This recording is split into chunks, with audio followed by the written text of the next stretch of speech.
محمد وعلى آله وصحبه أجمعين أما بعد فيقول الله جل شأنه في تنزيله الحكيم بعد أعوذ بالله السميع العليم من الشيطان الرجيم بسم الله الرحمن الرحيم ولا تقتلوا أنفسكم إن الله كان بكم رحيما. محترم سامعین، ان لوگوں کے سلسلے میں گزشتہ کئی دنوں سے یہ باتیں آ رہی ہیں جن کو رمضان میں روزہ نہ رکھنے کی اجازت ہے اور پھر وہ بعد میں قضا کر لیں گے. مختلف طرح کے لوگ تھے. ان میں ایک بیمار شخص ہے، ایک انتہائی بوڑھا شخص جو شدید ضعیف ہو چکا ہے، اس کا کیا حکم ہے، مسافر ہے، اسی طرح حاملہ عورت ہے یا حائضہ عورت ہے، اسی طرح جن عورتوں کے یہاں ڈیلیوری ہوتی ہے ان کے مسائل تھے. یہ بہت سارے مسائل آپ کے سامنے بیان کیے جا چکے ہیں تفصیل کے ساتھ. آج جو مسئلہ بیان کروں گا، اور قبل اس کے کہ میں بیان کروں اس چیز کو اچھے سے سمجھیے مسئلے کو. کوئی یہ نہ کہے کہ مولانا نے اس طرح کے مسائل کو جائز قرار دیا. جو بھی باتیں بیان کی جا رہی ہے وہ قرآن و حدیث کی روشنی ہے. اسی طرح چھٹے لوگ یا چھٹی قسم ان لوگوں کی ہے جن کو جو اگر روزہ توڑ دیتے ہیں تو ان پر کوئی حرج نہیں ہے، لیکن وہ اپنے روزے کو پورا کریں گے. ان میں وہ شخص جس کو کوئی غیر مسلم، کوئی طاقتور شخص مجبور کر دے روزہ توڑنے پر. بہت ساری کمپنیوں میں سننے میں باتیں آتی تھیں چائنا وغیرہ میں کہ وہ اپنے امپلائیز کو مجبور کرتے ہیں کھانے پینے پر. تو مان لیجیے کہ کوئی مسلم کسی ایسی جگہ رہتا ہے جہاں وہ تنہا ہے اور کسی نے اور ایسا شخص مجبور کرے جو پاورفل ہو اس کو نقصان پہنچانے پر، اور بعض علماء نے لکھا ہے کہ اس کی ہلاکت پہ، یعنی کسی نے اس کو جو ہے مجبور کیا کہ نہیں کھاؤ نہیں تو جان سے مار دیں گے. اس طرح کیا سچویشن ہو جائے کہ جان در پہ ہو،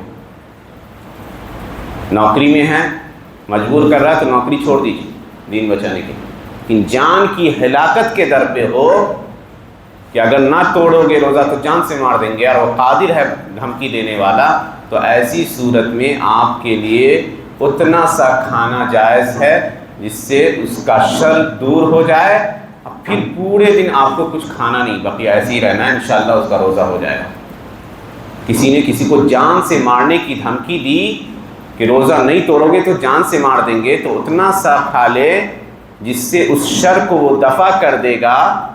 اب پھر پورے دن وہ روزے میں ہی رہے گا، اس کا روزہ نہیں ٹوٹا ہے، مجبور کر دیا گیا. وہ دلیل ہے قرآن کریم کی. اللہ کہا وَمَنْ كَفَرَ بِاللَّهِ مِنْ بَعْدِ إِيمَانِهِ إِلَّا مَنْ أُكْرِهَ وَقَلْبُهُ مُطْمَئِنٌ بِالْإِيمَانِ. اللہ پر ایمان لانے کے بعد کوئی ایمان کے خلاف کفریہ کلمہ کہنے پر کسی کو مجبور کر دیا جائے، دل ایمان پر مطمئن ہے، تو اللہ نے کہا کوئی حرج نہیں. تو جب یہاں کفر پر مجبور کر یعنی کفریہ کلمہ زبان سے نکالنے کے بعد بھی انسان اگر دل مطمئن ہے ایمان پر تو وہ کافر نہیں ہوتا ہے. اسی طرح اگر روزے کی حالت میں کوئی زبردستی اس کو کچھ کھلا دے، دھمکی دے کے جان سے مارنے کی، اور وہ کچھ کھا لیتا ہے تو اس کا روزہ پورا کرے گا. وہ انشاءاللہ اس کو قضا وضا بھی نہیں کرنا، کوئی فدیہ ودیہ نہیں دینا. اس مسئلے کو اچھے سے سمجھیں. اللہ نے کہا وَلَا تُلْقُوا بِأَيْدِيكُمْ إِلَى التَّهْلُكَةِ، اپنی جان کو ہلاکت میں مت ڈالو. اللہ نے کہا فَمَنِ اضْطُرَّ غَيْرَ مُتَجَانِفٍ لِإِثْمٍ فِي مَخْمَصَةٍ غَيْرَ مُتَجَانِفٍ لِإِثْمٍ. گناہ کا ارادہ کرتے ہوئے مجبور یہ کام نہیں کرا، بلکہ سمجھیے کہ مجبور کر دیا جا رہا ہے، تو اللہ نے کہا فلا اثم علیہ، ایسے شخص پہ کوئی حرج نہیں. تو یہ ایک طرح کے یہ لوگ ہیں. اسی طرح مان لیجیے وہ لوگ جن کو اپنا روزہ توڑنے کے لیے، دوسرے کی جان بچانے کے لیے اپنا روزہ توڑنے کی ضرورت پڑ جائے، دوسرے کی جان بچانے کے لیے اپنا روزہ توڑنے کی ضرورت پڑ جائے. یہ کیسے ہوگا؟ مان لیجیے کوئی بچہ ڈوب رہا ہے اور آپ تیراک ہیں لیکن نہیں تیر سکتے ہیں. اگر انسان روزے کی حالت میں تھک جائے گا، نہیں بچا پائے گا، تو وہ اپنا روزہ توڑ دے اور فوراً جا کے اس بچے کی جان بچائے. یا آگ لگ گئی، لوگوں کی جان بچانی ہے، تو ایسی صورت میں وہ روزہ توڑ سکتا ہے. یا اس طرح کوئی ایسا بیمار ہے جو اچانک کسی حادثے کا شکار ہو اور اس کو بلڈ کی ضرورت ہو، بلڈ تھوڑا موڑا نہیں، ٹیسٹ ویسٹ کے لیے اگر بلڈ نکالتے ہیں تو ٹھیک ہے، جائز ہے، روزہ نہیں ٹوٹے گا. یعنی کوئی چیک اپ ہے شوگر کا یا کسی بھی طرح کے لیے بلڈ ٹیسٹ جو دیتے ہیں ڈاکٹر کے یہاں جا کے، تو اس سے روزہ نہیں ٹوٹے گا. لیکن لارج یعنی بڑی کوانٹٹی میں اگر خون نکل رہا ہے تو علماء نے کہا کہ روزہ ٹوٹ جاتا ہے. تو اب آپ کو خون دینے کی ضرورت پیش آ رہی ہے، کسی کو جان اس کا خطرے میں ہے، اس کی جان خطرے میں ہے، تو ایسی صورت میں دوسرے کی جان بچانے کے لیے اور اگر خون دینے کی ضرورت پڑے تو آپ خون دے دیجئے، روزہ توڑ دیجئے اور اس روزے کو عید کے بعد قضا کیجیے، جائز ہے آپ کے لیے. ٹھیک ہے. اسی طرح کوئی ایک ایسا شخص، اور یہ بھی مسئلہ تھوڑا سا سمجھنے کی ضرورت ہے کیونکہ لوگوں نے اگر تھوڑا سا بھی غلط سمجھا تو گناہوں کا بوجھ مجھ پر پڑ جائے گا، اسی لیے صحیح سے سمجھیے گا. کوئی شخص ہے، شدید گرمی کا زمانہ ہے اور کسی وجہ سے اس کو اس شدت کی پیاس لگی ہے کہ اگر وہ ایک گھونٹ بھی پانی نہ ڈالے تو سمجھیے کہ اس کی جان ایک دم ہلاکت پہ ہے. شدید پیاس، ایسی پیاس کہ لگتا ہے چھٹپٹا رہا ہے، وہ لگتا ہے جان نکل جائے، اگر پانی کا قطرہ اس کے حلق میں نہ جائے تو ایسا شخص پانی کے قطرے کو ڈال لے گا. ٹھیک، بقیہ دن ویسے ہی رہنا، پھر کھانا پینا نہیں ہے، اور ایک روزے کو ادا کرے گا بعد میں جا کے. جان، اپنی جان بچانے کے لیے اس نے پانی کے چند گھونٹ پی لیے، ٹھیک ہے، بقیہ دن بھوکا ہی رہنا ہے، کھانا پینا نہیں، بس جان بچانے کے لیے آپ اتنا پیا ہے اپنے روزے کو آپ قضا کیجیے بعد میں جا کے، روزے کی قضا کیجیے. یہ اہم مسئلہ ہے اور یہ اسی حکم میں آئے گا. اللہ نے کہا کہ اپنی جان کو ہلاکت میں مت ڈالو، وَلَا تُلْقُوا بِأَيْدِيكُمْ إِلَى التَّهْلُكَةِ وَلَا تَقْتُلُوا أَنفُسَكُمْ إِنَّ اللَّهَ كَانَ بِكُمْ رَحِيمًا. اپنے آپ کو مت قتل کرو، اللہ تم پر مہربان. تو اس مسئلے کو سمجھنے کی ضرورت. ایسا نہ ہو کہ کوئی بھی شخص آئے کہ بھوک لگی ہے، مولانا نے کہا کہ کھا سکتے ہیں تھوڑا سا، نہیں، اس شخص کے لیے جائز نہیں. یہ اس شخص کے لیے یہ فتویٰ علماء نے دیا ہے جو کہہ دیجئے کہ اگر نہ پیے پانی کا ایک گھونٹ تو اس کی جان چلی جائے.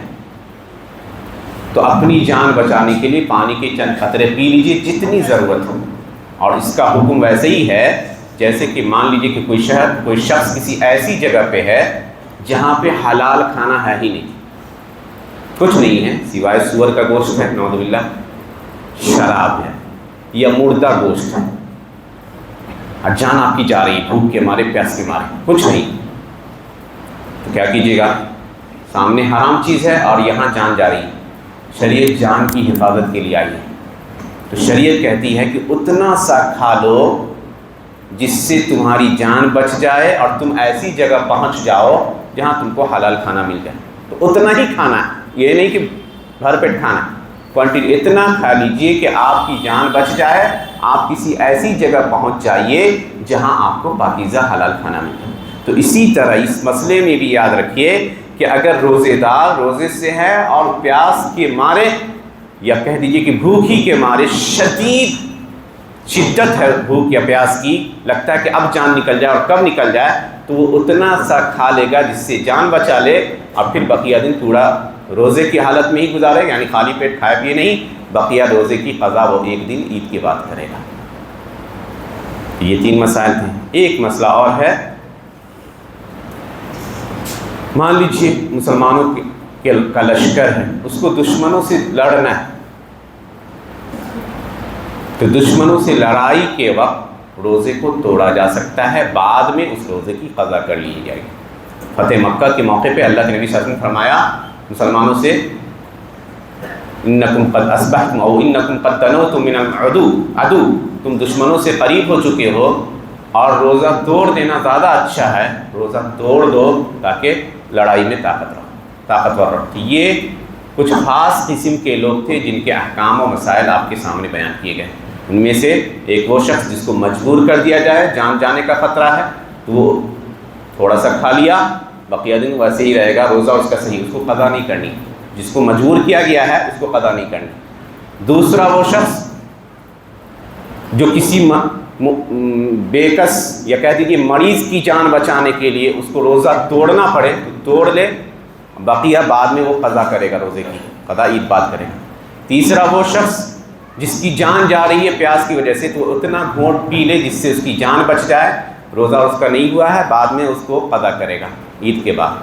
اسی طرح ایک شخص وہ جو دشمنوں سے لڑائی ہو رہی ہے تو اس کو روزہ توڑ دینا چاہیے، بعد میں روزے کی قضا کرے۔ تو یہ وہ لوگ ہیں جن کو اہل الاعذار، عذر والے کہا جاتا ہے، اور ان کا ڈیٹیل سے بیان آپ کے سامنے آیا ہے۔ الحمدللہ یہ چیزیں آن لائن بھی آتی رہی ہیں، اگر کسی کو سمجھنے کے لیے دشواری ہو تو پھر وہ دیکھ سکتا ہے۔